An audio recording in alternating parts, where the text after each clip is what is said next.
आमची ती इच्छा आहे त्यांनी सभा घ्यावी, पण ते सभा इथं घेऊच शकत नाहीत आणि हा खऱ्या अर्थानं त्यांचा नैतिक पराभव आहे. अभि नाही तो कभी नाही, कितीही नोटिसा काढू दे, यांनी कितीही अटक जरी केली तरी हरकत नाही, पण या भागामधला शेतकरी वर्ग, शेतकऱ्यांची पोरं ही बोलणार म्हणजे बोलणार.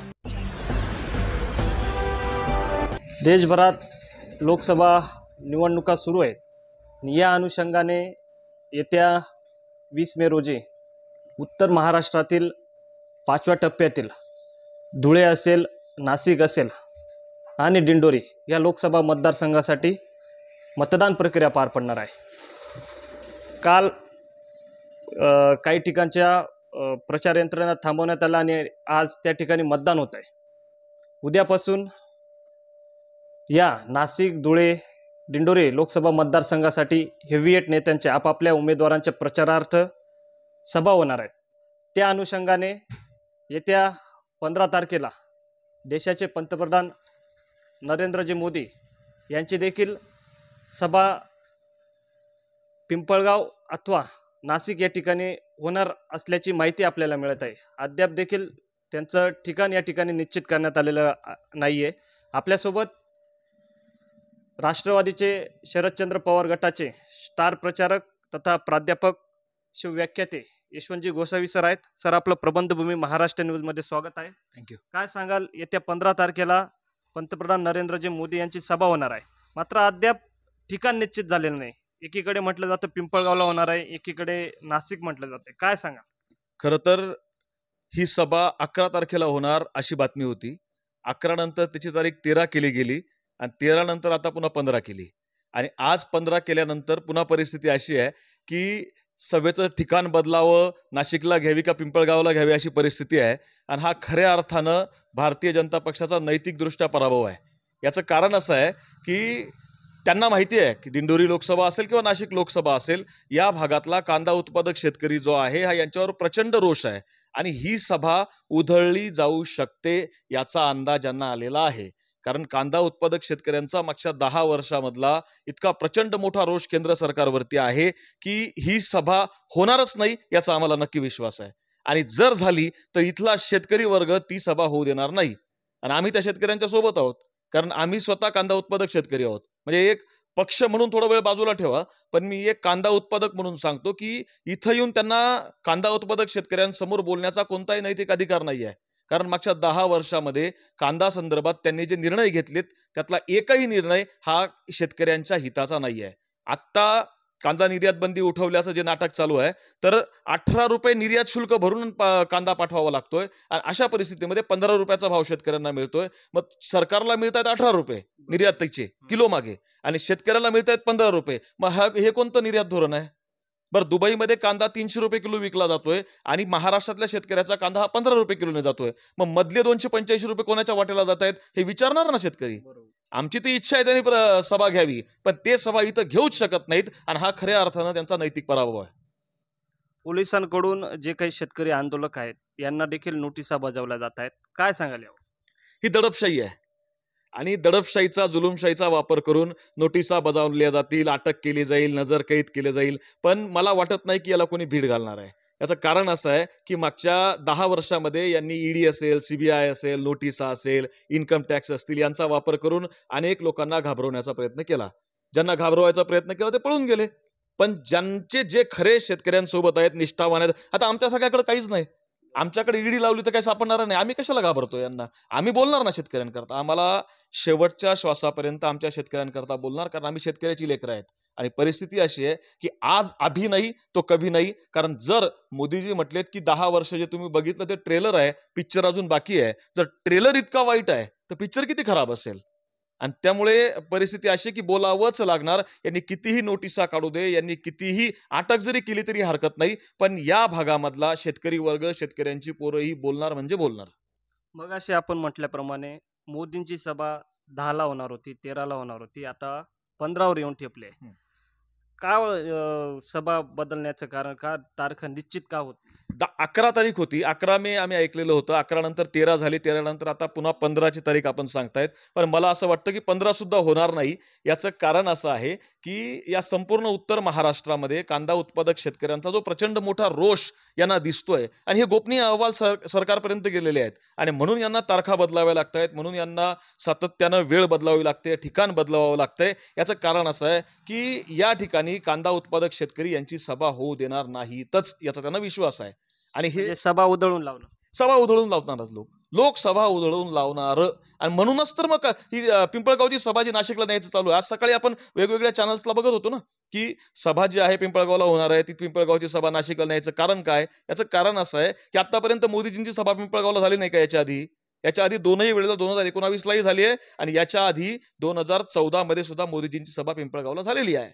मग आत्ता का होत नाहीये? आत्ता का लांबवली जाते? याचं कारण तेच आहे. कारण गोपनीय अहवाल यांच्यापर्यंत गेलेले आहेत की ही सभा उधळवली जाऊ शकते आणि ती का उधळवली जाऊ शकते याचं कारण त्यांना माहिती आहे की आपण 10 वर्षामध्ये इथल्या शेतकऱ्यांकरता, इथल्या कांदा उत्पादकांकरता, इथल्या द्राक्ष उत्पादकांकरता आपण कोणत्याही प्रकारचं भरीव काम केलेलं नाही. आणि मग कोणत्या तोंडानं जायचंय? बरं शेतकरी मला एक सांगा, तुम्ही या संपूर्ण मतदारसंघामध्ये फिरतायत. किती प्रचंड विरोध आहे भारतीय जनता पक्षाच्या उमेदवारांना. गावागावात लोक प्रश्न विचारतायत की तुम्ही 10 वर्षात आमच्याकरता काय केलं? तुम्ही नाफेड करता काम केलं, तुम्ही फार्मर प्रोड्युसर कंपन्यांकरता काम केलं, तुम्ही वेगवेगळ्या व्यापाऱ्यांकरता काम केलं, शेतकऱ्यांकरता काय केलं? आता माझं गाव तर आम्ही विकणं काढलं होतं. बरोबर. आमचं गाव विकायला निघालं, पण आमचं गाव विकायला निघाल्यावर सुद्धा खासदारांनी त्यानंतर सुद्धा गावाला अजून भेट दिलेली नाही. म्हणजे जो मुद्दा विधानसभेच्या अधिवेशनामध्ये गाजला, त्या अधिवेशनाच्या मुद्द्यात गाजल्यानंतर सुद्धा खासदारांना असं वाटलं नाही की या शेतकऱ्यांच्या भावना काय आहे, शेतकऱ्यांनी आपलं गाव जमीन का विकायला काढलंय. किमान तेवढी ती यांनी यायला पाहिजे होतं ना इथंपर्यंत शेतकऱ्यांच्या भावना समजून घ्यायला, तेव्हा सुद्धा आले नाहीत. बरं आत्ता गावात बोर्ड लागलाय की कांदा उत्पादकांच्या भावना तुम्ही येताना बघितलं असेल. कांदा उत्पादकांच्या भावना जर तुम्हाला समजत नसेल, तुम्ही मतदान मागायला येऊ नका. हे मी म्हणत नाही, इथला शेतकरी म्हणतोय. आणि हा फक्त आमच्या गावापुरता विषय नाही किंवा देवळा तालुक्यापुरता विषय नाही, हा संपूर्ण मतदारसंघामध्ये असंच वातावरण आहे. आणि म्हणून ती पिंपळगावची जी सभा आहे ना, ती नाशिकला न्यायचं चाललंय, कारण यांना माहिती ती सभा उधळवलीच जाणार आहे. यासाठी काही नियोजन करण्यात आले?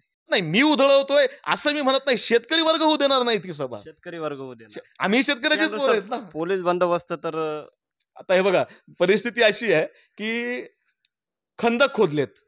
माझ्या माहितीनुसार खंदक खोदलेत का, तर शेतकऱ्यांनी तिथपर्यंत जाऊ नये किंवा शेतकऱ्यांनी कांदे फेकले तर कांदे त्या स्टेजपर्यंत जाऊ नये म्हणून खंदक खोदले गेले, बॅरिगेड्स लावले गेले. तुम्ही खंदक खोदा, बॅरिगेड्स करा, पण 20 तारखेला मशीन तर ओपन ठेवणार आहेत. बरोबर. आणि आपला रोष लोक मशीनवर काढतील. मशीनच्या माध्यमातून तुम्हाला दाखवतील की ताकद काय आहे.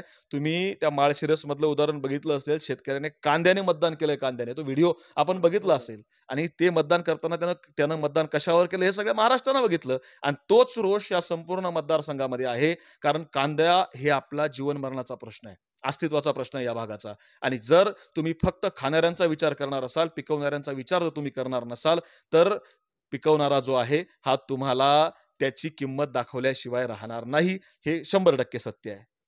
आता मागील काही दिवसांपूर्वी कांदा निर्यात बंदी खुली करण्यात आली असं केंद्र सरकारकडून पत्रक जारी करण्यात आलं होतं. काय सांगाल त्या संदर्भात? शेतकऱ्यांमध्ये आता आपण काल परवा बघितलं तर कांद्याचे भाव देखील कोसळलेत. मग नेमकं काय याबाबत भावना? मी तुम्हाला गणित सांगतो. हे बीजेपीचे लोक आहेत ना, गणितामध्ये खूप हुशार आहेत. यांनी काय केलं, कांदा निर्यात बंदी उठवल्याचं सांगितलं, पण $550 प्रति टन डॉलर हा निर्यात शुल्क लावलं हे कोणाला सांगितलं नाही. $550 प्रति टन डॉलर म्हणजे एका डॉलरची किंमत आज ₹83 आहे. आणि ₹83 550 गुणले 83 करा तुम्ही, ₹45,000 होतात. ₹45,000 प्रति टन म्हणजे 10 क्विंटलला. आणि एका क्विंटलला किती झाले? ₹4,500. म्हणजे 1 क्विंटल कांदा जर परदेशात पाठवायचा असेल तर तुम्हाला ₹4,500 निर्यात शुल्क सरकारला भरावं लागेल. आणि ते भरल्यानंतर तुम्ही कांदा पाठवू शकता. आणि आज परिस्थिती अशी आहे की आज बांगलादेशामध्ये जर कांदा पाठवायचा असेल तर बांगलादेशाला पाकिस्तानचा कांदा हा ₹50 किलो मिळतोय. आणि आपला कांदा जेव्हा बांगलादेशात जाईल तेव्हा त्याची कॉस्टिंग ही ₹75 झालेली असेल. मग बांगलादेश 75 वाला कांदा घेणार आहे का 50 वाला कांदा घेणार आहे? आणि हीच परिस्थिती आहे. यांना कांदा उत्पादक शेतकऱ्यांबद्दल कुठलंही प्रेम नाही आहे. यांना फक्त या भागामध्ये मोदीजींच्या 2 सभा घ्यायच्या आहेत. त्या 2 सभांपुरतं हे नाटक चालू आहे आणि कांदा निर्यात बंदी उठवल्याचा शेतकऱ्याला काही मात्र फायदा झालेला नाही. कारण जे 400 टँकर परदेशात यांनी निर्यातीकरता पाठवले होते, तर ते 40% शुल्क आहे की 50% शुल्क आहेत, याच्या वादावरून ते टँकर 8 ते 10 दिवस समुद्रामध्ये ते अडकलेले आहेत आणि त्यातला 50% कांदा हा सडलेला आहे. मग हे नुकसान कोणाचं होणार आहे? इथल्या शेतकऱ्यांचं, व्यापाऱ्यांचं. व्यापारी शेतकऱ्याचीच पोरं आहेत ना, यांचं नुकसान होणार आहेत. आणि त्यामुळे आता कुठलाही व्यापारी कांदा निर्यात करायला पुढे येत नाही आणि त्यामुळे हे भाव कोसळलेले आहेत सगळे. हे खऱ्या अर्थानं हे त्याचं कारण आहे. पण आता मला असं वाटतं की कांदा उत्पादक शेतकऱ्यांच्या पोरांनी सुद्धा जागरूक झालं पाहिजे आणि यांच्या सभा घेऊनही काही फरक पडत नाहीये. आता मोदीजींनी आता फक्त तालुका लेवलला सभा घेणं बाकी ठेवलंय. म्हणजे 5 टप्प्यामध्ये हे जे मतदान घेतलं, अजून 2-3 टप्पे केले असते यांना तालुका लेवललाही सभा घ्याव्या लागल्या असत्या. कारण उत्तर प्रदेश सारख्या राज्यामध्ये, मध्य प्रदेश सारख्या राज्यामध्ये यांनी एका टप्प्यात सगळे निवडणुका घेतल्यात.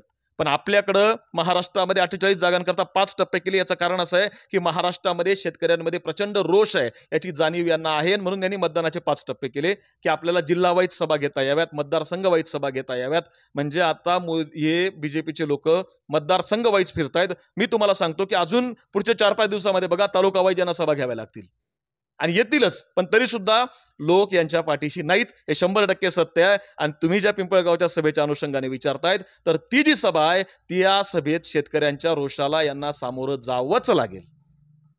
तर यशवंत गोसावी यांचं म्हणणं आहे की येत्या 15 तारखेला म्हणजे अद्याप त्या सभेचं ठिकाण जरी निश्चित नसलं, नरेंद्र मोदी यांची सभा होणार आहे आणि त्या सभेला शेतकऱ्यांच्या प्रचंड रोषाला यांना सामोरं जावं लागेल.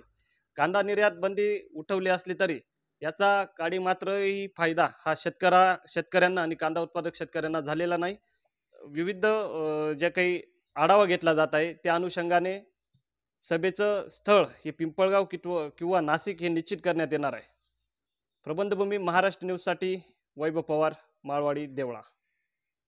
ताज्या व महत्त्वाच्या बातम्या बघण्यासाठी प्ले स्टोअरवर जा, प्रबंधभूमी ॲप डाउनलोड करा व या धावपळीच्या जीवनात अपडेट राहा.